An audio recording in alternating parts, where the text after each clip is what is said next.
Oo. Sinta. Pangalan nyo? Kuya Will. Ay, chinelas niya. Ay na. Ay, chinelas niyo. Wala pangalan nyo? Michelle po. Tiga saan kayo? Taga Kamaring Caloocan City po. Kuya Will, meron lang po akong sabihin. Tungkol po lang kay Mel Chanco. Kasi po Kuya Will, simulang nasunog po ako, wala po kaming ilaw eh. Bali si Mel Chanco lang pong tumulong sa akin, nagpa-opera. Yun naman pala. Opo. So, meron kang ibig sabihin, pasasalamatan sa Opo, si Mel Chanco. Sige, ito. Alright.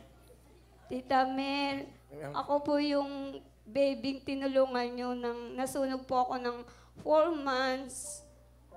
4 months lang po ako nasunog. Nakatatlong asawa na po ako. Nasunog pa yan, ha? Napakaganda na. Okay na eh. Sige, ayun, Tita Mel. Ayun, sa gitna. Okay. Ako po yung tinulungan nyo. Ayun ang camera, ayun si Tita Mel. Na ang katuwang ko po noon na si Sister Libby na lumapit po sa inyo na para po maoperahan po ako na kada kailangan ko po ng gamot na para gumaling po yung operasyon ko. Sa inyo po kumukuha ng gamot para po mabuhay po ako. Maraming salamat po sa inyo. Ano gusto? Ayun, Tita Mel, ito po, tinulungan niyo po pala. Ayun, meron nga siya mga sunog sa Tita balat. Mel, ito po yung pina-opera niyo po sa akin. Yung nakadikit po ako ng ganyan, tapos ganun po. Naglalakad po ako noon ng ganyan. Ngayon po, yung main kapitbahay pong tumulong sa akin. Ngayon po, pinakilala po nila ako sa inyo. Sa tagal na po ng panahon, 34 years old na po ako. Kaka-birthday ko lang po ng February 7.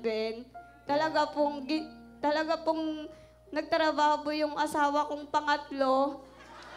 Asang pangatlo? Asan? Ma'am, may mga dakilang pag-ibig talaga. Oo, ha? Mabait, mo ka mabait. Oo. Ang importante, sa buhay ng tao, may nagmamahal sa'yo, katulad ng isang taong yan. Opo. Di ba?